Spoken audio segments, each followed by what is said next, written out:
And we are live. Good morning, good afternoon, good evening, whatever part of the world you're joining me today. My name is Dr. Lola Okewu, and it's good to be here for our weekly Thursday live. Yes, I know we didn't have our weekly live last week, but we are here today. Thanks for being here. A few minutes behind the scheduled time, but I'm glad to be here. And today we have an interesting topic that we will be addressing. Just 1 second. Let me know where you're joining me from today. Please drop in a comment where you're joining me. And if you're catching the replay, it's good to have you here.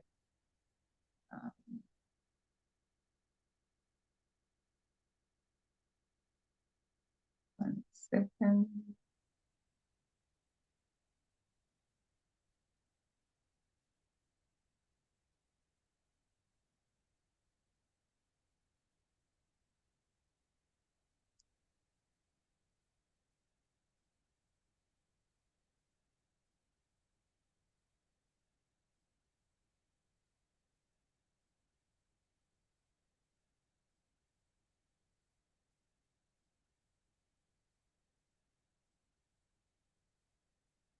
Okay. Yeah. So today we're going to be talking about the topic following your child's lead on their journey to language development. Yeah. So following your child on their journey to language development. Welcome. Thanks for joining me. Facebook community, our YouTube community. 1 second. Something really quickly in the group.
Okay, we are live.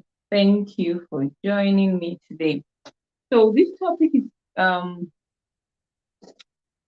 very important because on the journey to language development, when I say following your child's lead, it's very important that when you're trying to support a child or you're trying to teach a child to talk, every opportunity you have to teach, to support a child, it has to be a teachable moment. Okay.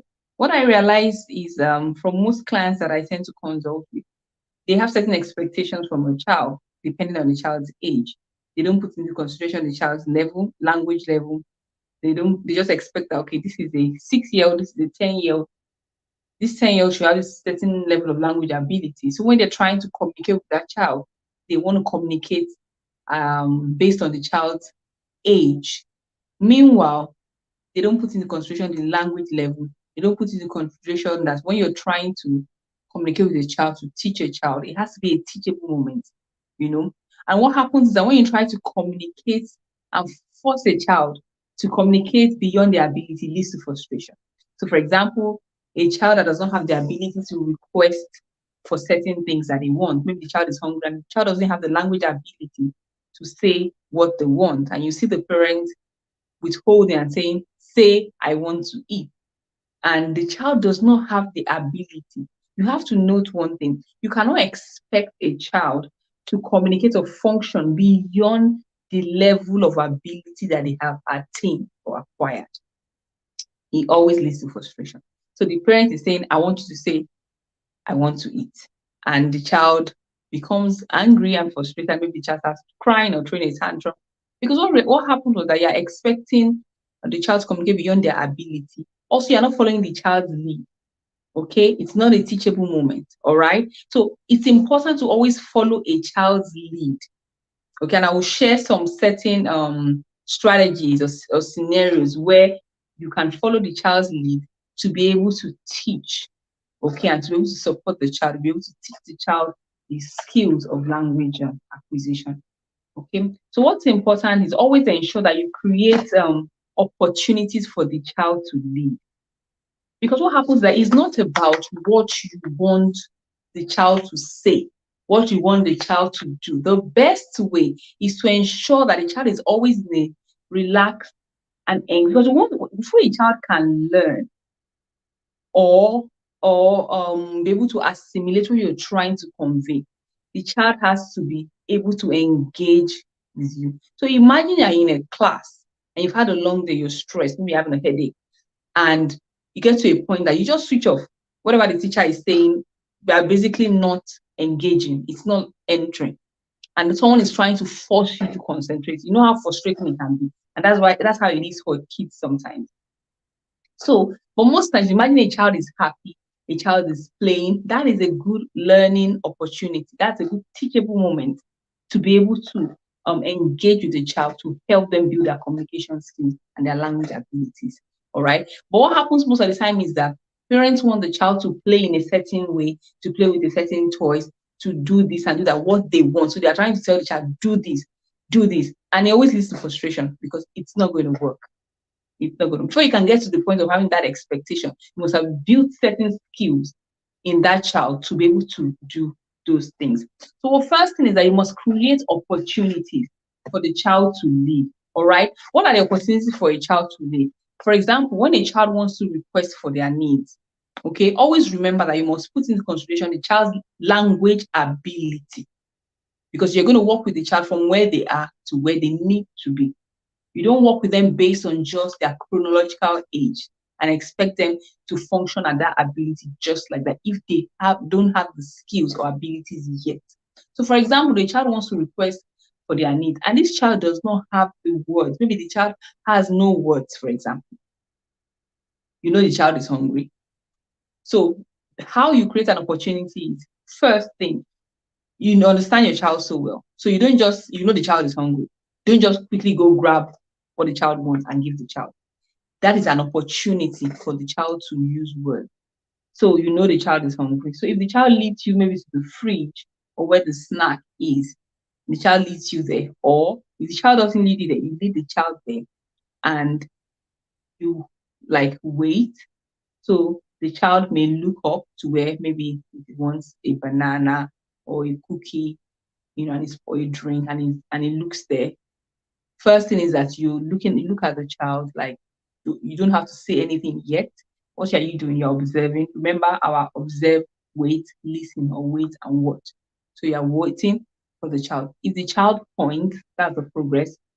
So you're looking like okay, so you can pick up the thing and like hold it like wait, observe, give the child an opportunity to see if the child can say the word. If the child cannot say, then you can say, you don't just take it and hand it over to the child. Give the child an opportunity. But always also remember this has to happen really quickly. You don't delay so that the child doesn't get frustrated and start crying and throwing his hands from. So even though I'm saying it step by step, but it is like in stages and it can happen in seconds, you know. So just pick it up and you look at the child, you hold it, like give it like 3 seconds. If the child will say the word, maybe drink, cookie, banana. If the child doesn't say anything, you say, don't say I want cookie. If the child does not have that length of word yet. So for example, a child that has no words or has single words. So you pick and say, cookie, cookie, you repeat it. Repeat it. If possible, come down to the level of the child. You're looking at the child, you're speaking widely. Okay, that's an opportunity. Because what happens is that when children naturally will gravitate towards things that they like, okay, or regular activities that the child will do throughout the day. Those are teachable moments. Those are opportunities. Do you understand? And in those opportunities, you can create opportunity for the child to lead you. When the child is leading, you are now using that opportunity and following the child's lead to teach language or to help enhance their language development or their language ability. So that's what you do. You hold a cookie. So if a child has one word syllable that the child uses regularly, maybe the child can say cookie, for example. You say want cookie, want cookie. So you repeat and repeat and repeat. A lot of repetition and modeling. With time, so next time the child wants something, you repeat the process. Remember, you need a lot of consistency, a lot of repetition. And remember, use the same word. Okay, if you are saying eat cookie, stick with eat.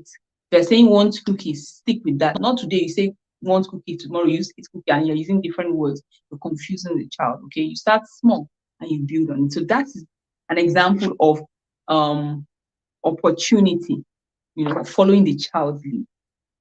Okay, other opportunities are playtime. The playtime, maybe your child has particular toys that they like to play with. At this point, ensure that when the child is engaging in activities that they enjoy, use that as an opportunity. That way the child is leading you with what they like, what they enjoy. So most of the time, the child is likely to be happy, relaxed, able to engage. And when the child is relaxed and able to engage, it's a teachable moment. Whatever you're trying to teach, whatever strategy you're trying to implement, has a higher chance for the child to be able to comprehend and understand it and be able to follow through what you're trying to do. So during playtime, so for example, the child likes to play with maybe sets of cars. So I've also had situations where I have clients who will be like, he's always playing with this car. So they try to want to take that toy away from the child. They want the child to play with this one. And most of the time, the child will get frustrated and start throwing a tantrum and crying. So what you should do, depending on the language level of the child, okay, is whatever they like to play with, they enjoy playing with, use that as a good lead. Okay, remember we're following the child's lead. Following the child's lead means that, number one, creating opportunities. Number two, things that the child learns, naturally enjoys or likes to do. You use that as a lead. So the child likes to play with cars, okay? And it's time to play, and the child brings the car. That is an opportunity. So in that playtime and interaction with the child, that's when you start using all the strategies I've been talking about. You depending on the language level, the child has one word, use one word, build to two words. The child has two words, begin by trying to use one word.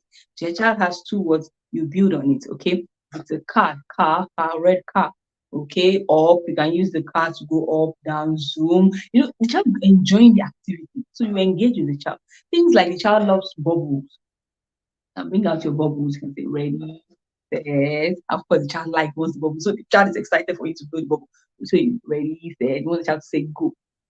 After you, the child can say go. After you, the child can repeat ready, set, go. After blowing the bubble, he pops or he go pops everything, and he's waiting for you to go on. Like, hold on, you're following the child's lead. The child is pointing to you like more bubbles. Like more.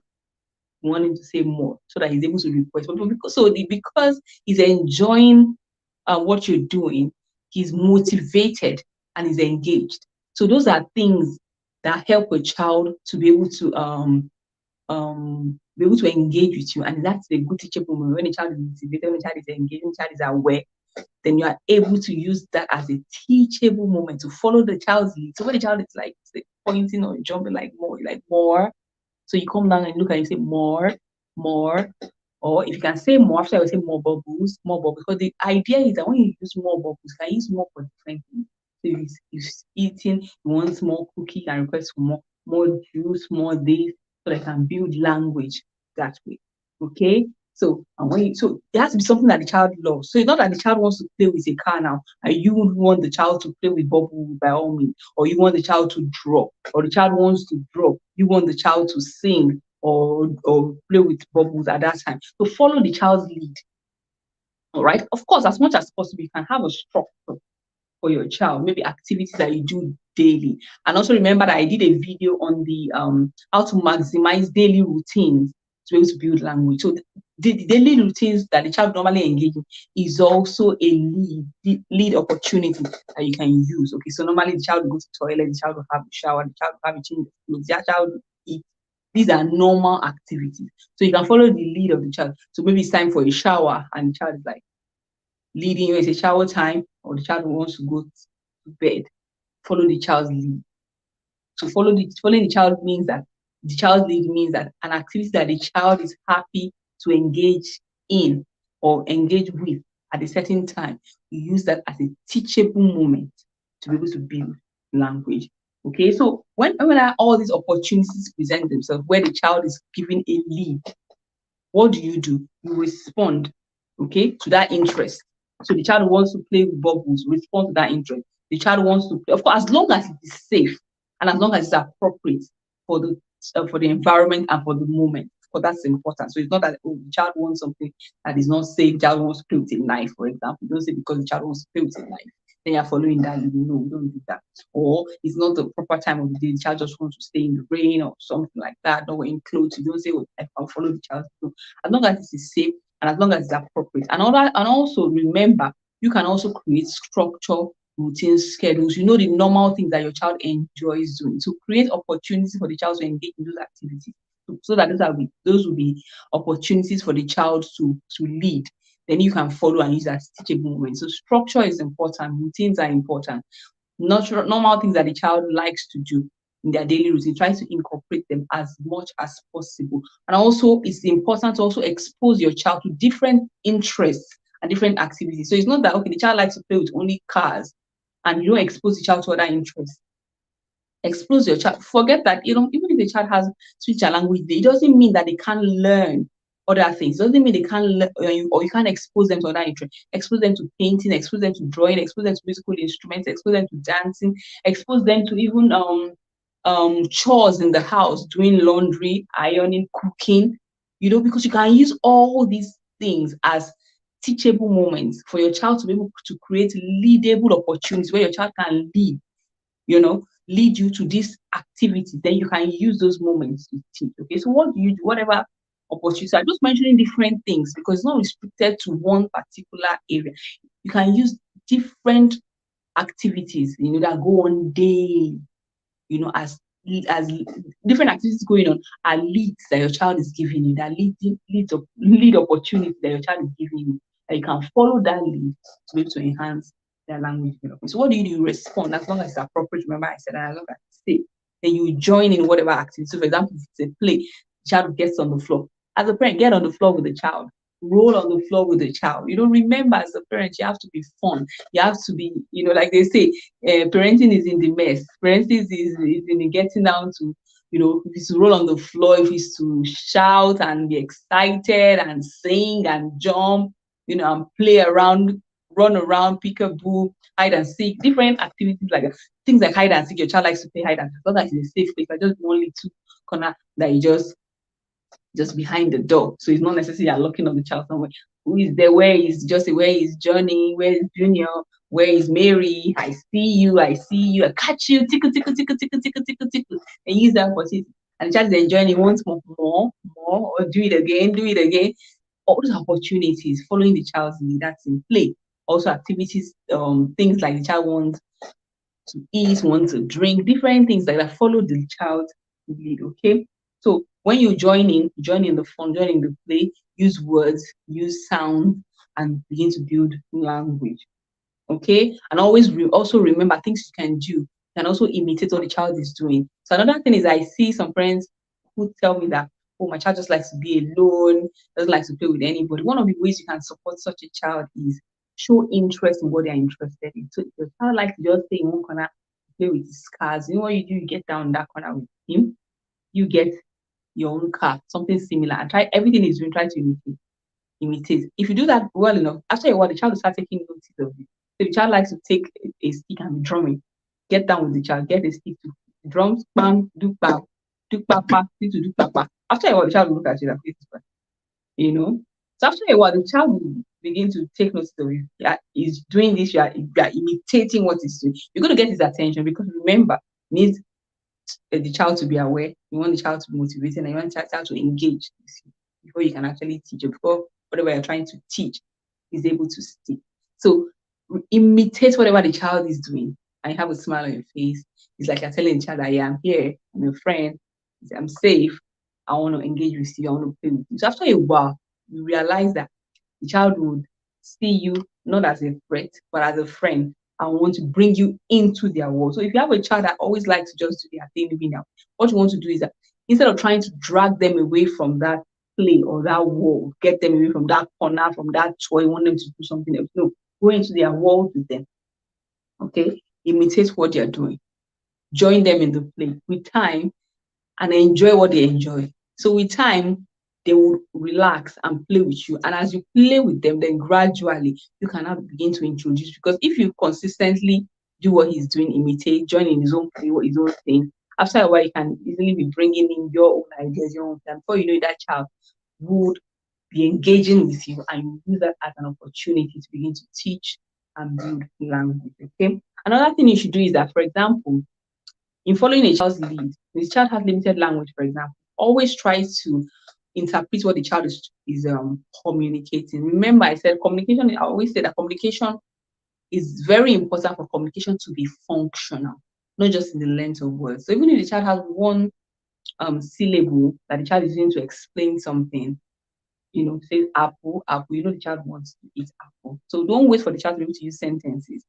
Interpret what the child is trying to say, then you can model it back to the child. Because you know that at that point in time, the child doesn't have the language ability to express themselves in more than one syllable. Okay, so the child, the child is hungry and the child doesn't have the ability. So what you do is that in interpreting, take the child to where the food is, and then you follow the steps that I mentioned earlier. So always try to interpret the communication. You understand? Interpret the communication.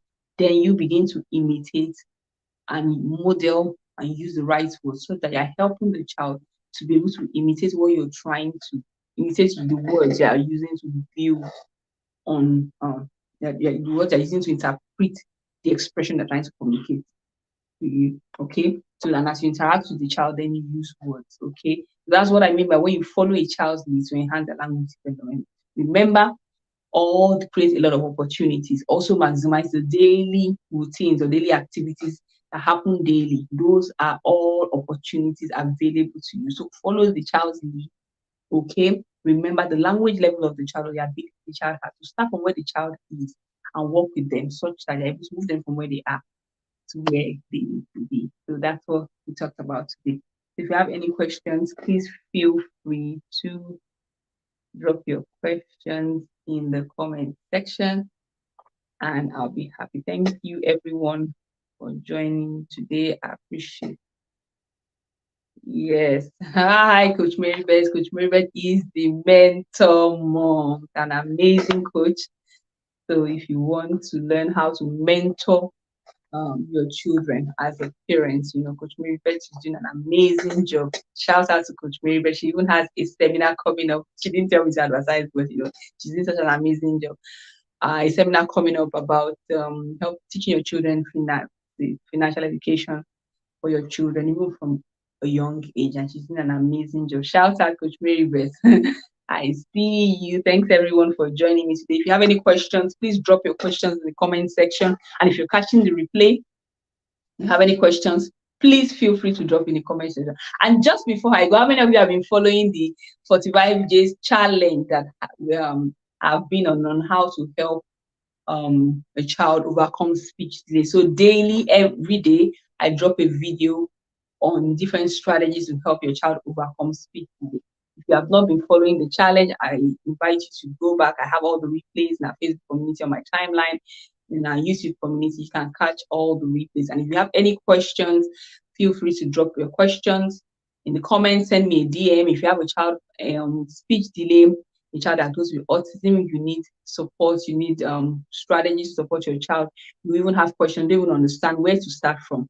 I'll be happy to help and support you. So just send me a message and I'll be happy to help you. Thanks everyone for joining me today. And I hope to see you next week. Have a good day. Bye everyone.